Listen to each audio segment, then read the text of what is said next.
और साजिश में आज ईरान की सबसे खतरनाक मिसाइल की बात होगी। ईरान की एक मिसाइल ने पूरे यूरोप में दहशत फैला रखी है। ये वो मिसाइल है जिसे बदला लेने वाली मिसाइल भी कहा जाता है। रिपोर्ट है कि अगले कुछ दिनों में इस मिसाइल का बटन व्लादिमीर पुतिन के पास होगा और फिर उनके टारगेट पर होगा यूक्रेन का हर वो अड्डा जो अभी तक खुद को सुरक्षित महसूस करता रहा है।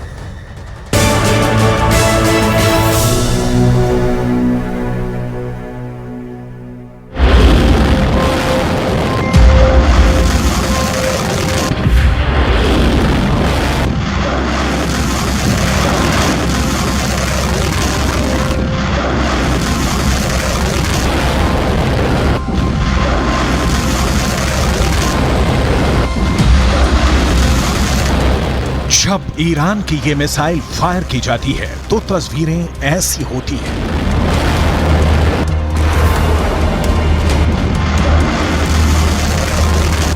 जब ईरान की ये मिसाइल अपने टारगेट पर गिरती है तो धमाका ऐसा होता है।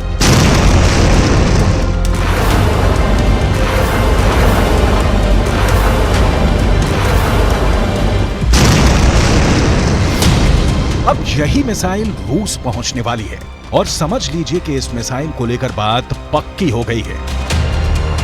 ये है ईरान की फतेह 110 मिसाइल। अमेरिका इसकी दहशत जानता है, इजराइल इसका खौफ समझता है और अब इसी मिसाइल के जरिए पुतिन यूक्रेन को डराना चाहते हैं।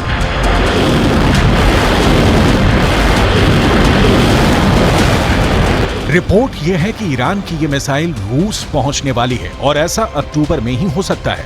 फतेह 110 को टेस्ट हुए पूरी दुनिया ने बहुत देखा है। अब इसकी असली हमले वाली लॉन्चिंग भी दुनिया जल्दी देखेगी। ऐसा क्यों होगा, इसके बारे में वॉशिंगटन में मौजूद institute of study of war ने बहुत साफ साफ बात बता दी है।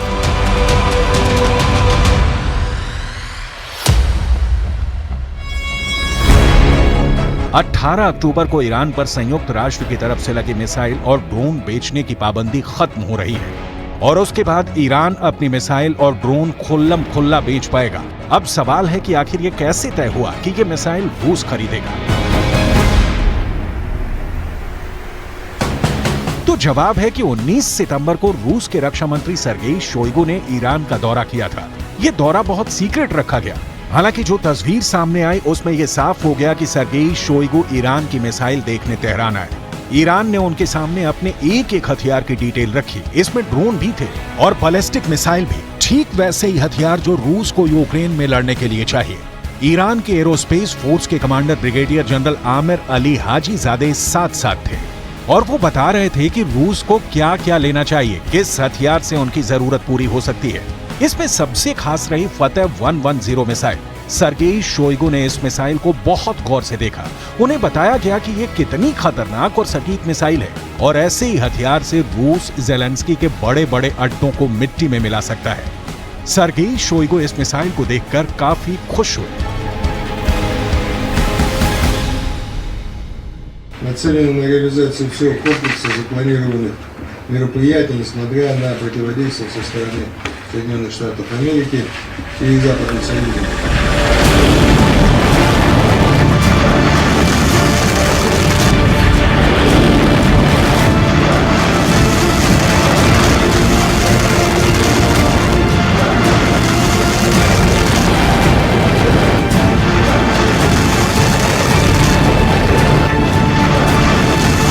अब इससे ये बात साफ हो रही है कि 18 तारीख को जब ईरान की मिसाइल सेल पर पाबंदी हटेगी तो इसका सबसे बड़ा फायदा रूस को ही होगा और सबसे बड़ा नुकसान सिर्फ यूक्रेन को नहीं होगा, ये बात भी तय है।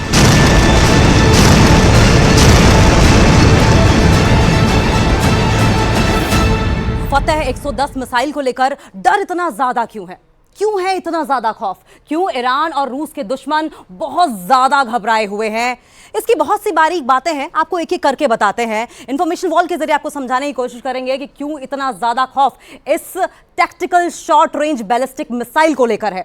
ईरान की यह मिसाइल 300 किलोमीटर की रेंज तक हमला कर सकती है। इसकी रेंज 300 किलोमीटर है और 300 किलोमीटर की रेंज में जो भी इसके दायरे में आए उसे नेस्त नाबूद कर देगी, उसे तबाह कर देती है। यानी कि शॉर्ट रेंज मिसाइल जरूर है, ये शॉर्ट रेंज मिसाइल होने के नाते कम दूरी के टारगेट पर बहुत बड़ी तबाही मचा सकती है। 3,500 किलो भारी इस मिसाइल में 500 किलोग्राम का वॉरहेड है। ये 3,500 किलो की जो मिसाइल आप देख रहे हैं फतेह 1110, 500 किलो का वॉरहेड ले जाने में सक्षम है ये। यानी कि जहां ये मिसाइल गिरती है वहां 500 किलो वाले बम का धमाका होता है, जो सिर्फ और सिर्फ अपने साथ तबाही लेकर आता है।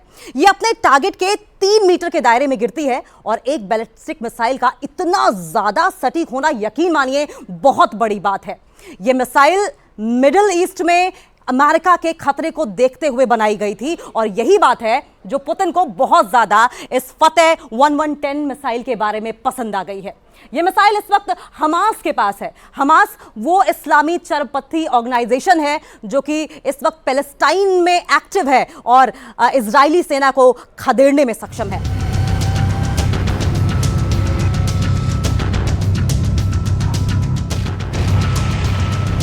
फतेह 110 वाकई बहुत खतरनाक मिसाइल है। इस मिसाइल के नए वर्जन फतेह 313 इससे पहले अपना प्रैक्टिकल दिखा चुकी है। इसी मिसाइल से ईरान ने इराक में मिलिट्री बेस पर हमला किया था।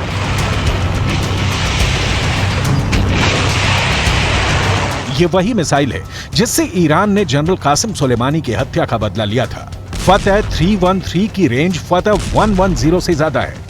यही वजह है कि ईरान ने इराक में अमेरिका के मिलिट्री बेस पर यह मिसाइल दागी थी। इस मिसाइल के धमाकों ने 100 से ज्यादा अमेरिकी फौजियों को ज़हनी रूप से बड़ी चोट पहुंचाई थी, जिसे ट्रॉमेटिक ब्रेन इंजरी भी कहते हैं। हमले के बारे में तफसील से जानने के लिए पहले देखिए यह मिसाइल क्यों खबरों में है। अमेरिका से लेकर यूरोप तक मीडिया इसी मिसाइल की बात कर रहा है। इजरायल में भी यही मिसाइल चर्चा में है। पुतिन ने ईरान से फतेह 110 को लेकर बात पक्की कर ली है। यूक्रेन की मीडिया और सरकारी सोर्स भी अब ईरान के इस मिसाइल को लेकर बहुत ज्यादा दहशत में है। ईरान की यह मिसाइल 2002 में तैयार की गई थी। इसका निर्माण 2002 में हुआ था और तब से इसके कई वर्जन बनाए जा चुके हैं। इसका एडवांस 1 वर्जन जो है वो ज्यादा इस्तेमाल किया जाता है। इसका आधुनिक और लंबी रेंज वाला वर्जन 313 है। इसकी रेंज 500 किलोमीटर से ज्यादा की है, यानी कि 500 किलोमीटर के दायरे में जो भी इसके टारगेट पर आता है वो खत्म तबाह हो जाता है और इस मिसाइल ने खुद को साबित करके दिखाया भी है।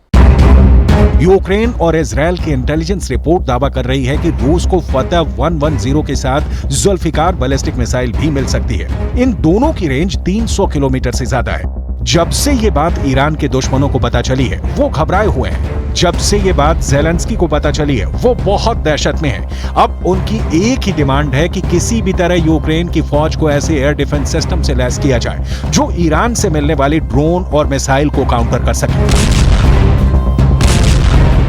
Сьогоднішній російський обстріл ракетами і дронами теж призвів до нових перебоїв з електрикою, але це виправляється. Відновлювальні роботи тривають. Така форма терору не дасть Росії нічого навіть зараз, коли ми ще не маємо достатньої кількості систем ППО. ज़ेलेंस्की को यह बात पता चल गई है कि फतेह 110 मिसाइल को रोकना बहुत मुश्किल है और इसमें अमेरिका भी पूरी तरह फेल साबित रहा है। 8 जनवरी 2020 को ईरान ने जब इराक में अमेरिका के 2 मिलिट्री बेस पर हमला किया, ये उसकी सैटेलाइट तस्वीरें हैं। ईरान ने चुन चुन कर अमेरिका के अड्डों को तबाह किया था। कई हैंगर, कई कमांड कंट्रोल सेंटर पूरी तरह तबाह हो गए थे। अमेरिका को हमले की जानकारी तो मिल गई थी, इसलिए उसके सैनिक आसपास अंडरग्राउंड हो गए थे। लेकिन अमेरिका के एयर डिफेंस सिस्टम ईरान की फतेह 110 मिसाइल को रोकने में नाकाम रहे थे। ईरान ने ऐसी करीब 20 मिसाइलें दागी थी। ये जहां गिरी वहां ऐसे ऐसे गड्ढे बने और 100 से ज्यादा अमेरिकी सैनिकों को धमाकों से गहरा सदमा पहुंचा था। ऐसी ही मिसाइल पावर से पुतिन लैस होना चाहते हैं ताकि वो ज़ेलेंस्की को वो वाला सबक सिखाएं जो ईरान ने अमेरिका को सिखाया था। ये ना सिर्फ ज़ेलेंस्की के लिए खतरा है बल्कि पश्चिम एशिया में ईरान और रूस का एक नया तालमेल तैयार कर रहे हैं, जिसका नुकसान इजरायल और अमेरिका दोनों को होगा। Высокая динамика встреч подтверждает общий настрой на дальнейшее укрепление стратегического партнерства в оборонной сфере и военном сотрудничестве. Зона давления на Россию и Иран показывает свою бесперспективность. अब ईरान के तेवर समझने हैं तो आप दो तस्वीरों को बहुत गौर से देखिएगा। ईरान ने पहले 19 सितंबर को रूस के रक्षा मंत्री सर्गेई शोइगु को फतह 110 मिसाइल दिखाई और फिर 22 सितंबर को यही मिसाइल अपने बहुत ही खास परेड में दुनिया को भी दिखाई। ये काले रंग वाली मिसाइल फतह 110 को दिखाने का मकसद है कि ईरान और रूस के दुश्मन काबू में रहें। सवाल है कि रूस और ईरान साथ आए तो ज़ेलेंस्की क्या करेंगे? एयर डिफेंस तो ठीक है, लेकिन टक्कर तो बराबर की होनी चाहिए। इसलिए ज़ेलेंस्की के ऑपरेशन को भी बहुत गौर से समझिएगा। ज़ेलेंस्की को अब एटैकम्स मिसाइल मिलने जा रही है, जो हाइमर जैसे लॉन्चर से दागी जाती है। इसकी रेंज 300 किलोमीटर होती है। अमेरिका से लेकर यूक्रेन तक तमाम मीडिया और देश की सरकारें अब इसी मिसाइल की बात कर रही हैं।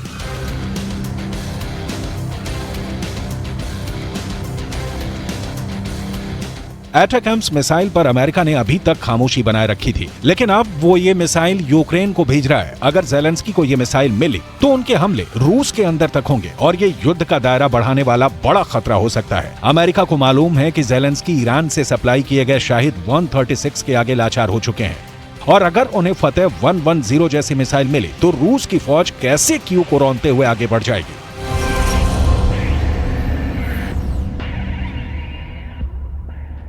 The most recent escalation, the United States strongly condemns Russia's missile strikes today, which continue to demonstrate Putin's brutality. As you know, President Biden and the G7 leaders met with President Zelensky last week, and President Biden also spoke with President Zelensky one-on-one the day before that G7 conversation. We are in daily touch with the Ukrainians across the administration, from the National Security Advisor to the Department of Defense and the Department of State.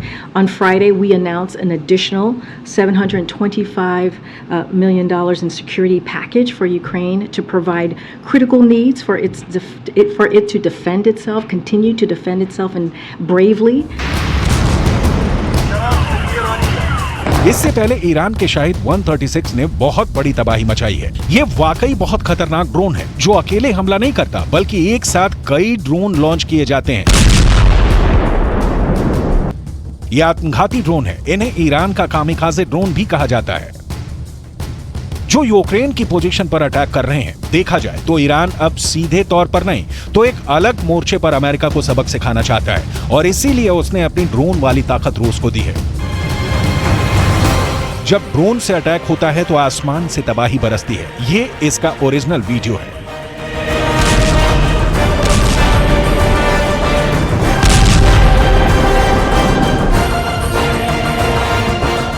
Drone जब ऐसे गिरता है तो बचने का कोई तरीका नहीं रहता।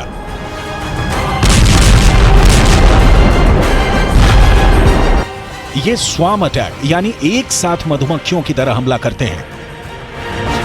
ये जहां टारगेट करते हैं वहीं हमला करते हैं। ऐसे ही हथियारों की सबसे बड़ी प्रयोगशाला बन चुका है यूक्रेन। ईरान ऐसे युद्ध में एक नई एंट्री है और उसके ड्रोन ईरान की ड्रोन पावर को पूरी दुनिया में पहचान दिला चुके हैं।